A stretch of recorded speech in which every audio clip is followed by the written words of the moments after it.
সুবাদে বিভিন্ন জায়গার মেয়েদের সাথে সম্পৃক্ততা আছে। তো চট্টগ্রামের কিছু ঘটনা যদি বলি, তো মেয়েরা আসলে 5 আগস্টের পরে যারা আন্দোলনে খুব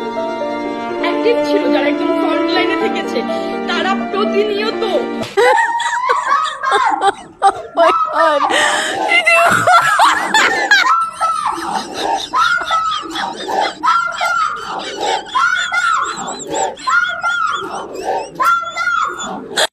लेकिन एक सेकंड